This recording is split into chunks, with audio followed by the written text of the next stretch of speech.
I have, my name is Susan Budig, and like Paula, I live in the Twin Cities. I live in St. Louis Park, and I'm a writer of many different types of writing. I have a novel. I've got the first draft done and working on rewrites. I'm taking a class online, and the assignment was to write a scene, and then without looking at it, well, to write a scene in first person, and then without looking at it, write it again in omniscient. So I'm going to read them. The piece is called Abruption. This is first person. I have no idea how my father could embalm his own grandchild, but somehow he did. Tessa and I were so racked with grief, I don't think we even noticed my pop's compassionate act of love. At least we didn't notice at the time. I know from watching my pop work on dead bodies over the past 20 years how it must have gone. He'd laid our tiny crescent on the high metal table and carefully inserted tubes into her tiny, pencil-thin limbs to draw out her own fluids and then add the embalming fluid. My mother would have given him the knitted nightie, yellow with blue knots, because we didn't know if the baby would be a boy or girl. I told her to save it for another baby. It was too beautiful to be put in the ground, but Maura said no other baby could possibly wear it. She'd knitted it thinking only and praying only for our baby, our Crescent. Crescent Ava Marcuson, we'd named her. Tess was huge by the time her due date arrived. I didn't dare tell her that. She thought she looked irresistible. But she said she felt as big as a house. I said, "You're like a house. Your body is home to our baby." Tessa burst into tears and ran into the bedroom, locking the door. Tess, honey, come out. I didn't mean anything. I tapped on the door, not sure she could even hear me. Behind the door, Tessa blew her nose and said, "No, I can't go around looking like this. You called me a house." "I didn't, Tessie. I didn't mean you were a house, but you know what I meant." I heard Tessa crying. I scrambled for something to say. This waiting business was making me nuts. "Maybe if we went for a long walk, or I rubbed your feet, you'd feel better," I said, and shut the door. I said, the shut door still between us. I didn't have much experience with babies, but I remember our pop rubbing Maura's feet when she was pregnant with their third baby. I was the first. Sonia was the second. The third one didn't make it. Maybe rubbing Maura's feet was the wrong thing to do. Only there was a manual to instruct fathers-to-be on how to act and what to say. I always seemed to mess up. I never did have the chance to go walking or rubbing because right after that conversation, we ended up going to the hospital.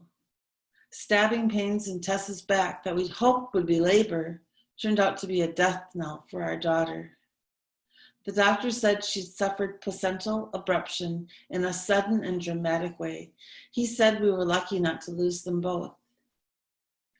The image of both my wife and daughter lying on that damn metal table of my pop's nearly brought me to my knees. And I said a prayer of thanks that it wasn't worse. And now the omniscient that I wrote the day after I wrote this one I just read. The tiny body, vernix still showing around her ears and eyes, lay like a doll on the metal table. Nils Marcuson bent over her, fingers massaging skin, poking into the rolls and wrinkles as if he might wake her, his face so close to hers, his tears mixed into the remaining baby oil of birth. Upstairs sat his wife, Astrid, finishing the last stitches of the baby's sleeping gown. Yellow with blue accents, the colors of Sweden, Nils noted when he'd seen the project in progress. Soon he would call her to come down with the outfit so he could wrap up his first grandchild before placing her in the casket. The mother of the baby was at her home across town, no doubt crying even in her sleep, as Nils' son, the baby's father, watched over her. Soren, please, could we just rewind the world? Turn me back to the time when I whined about being big as a house, Tessa said, her voice filled with anguish, her grasp on reality tenuous. I want to lock myself in this bedroom where no one can touch me. She burst into another session of tears, not even bothering to blow her nose. Desperate for something to say, to assuage her grief despite his own, he reached to massage her bare shoulder, but she shrugged him away. Don't touch me, she said between sobs, her voice fading. Don't touch me. Soren gazed at his wife, her hair spread across the pillow. Crescent's tuft of hair was very much the same chestnut brown, but of course short and matted with a cheesy coating that, according to the nurse, covers all newborn babies. He thought about his daughter. They'd named her Crescent Eva Markussen. Crescent to signify her unique and unrepeatable life that his throat tightened until he thought he might choke. That would never be. Eva after his youngest sister, the one that didn't survive. Soren sat back from the bed, thinking about his own Moor, who had also survived the loss of one of her babies. He recalled sitting next to her after that time, his 9-year-old hand holding hers. Then it hit him full on. He'd never once considered his pop. His father knew grief and loss too, and Soren hadn't paused once to get out of his own world to think of his pops. How self-centered I'd been, never even thinking about my own father and his grief. Nils injected the embalming fluid. So little was needed in this petite body.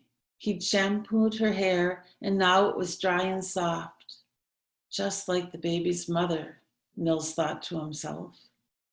He imagined his granddaughter's eyes, blue like any newborn's, but they'd surely have stayed blue, he projected, just like Soren's. Nils stepped back from the table.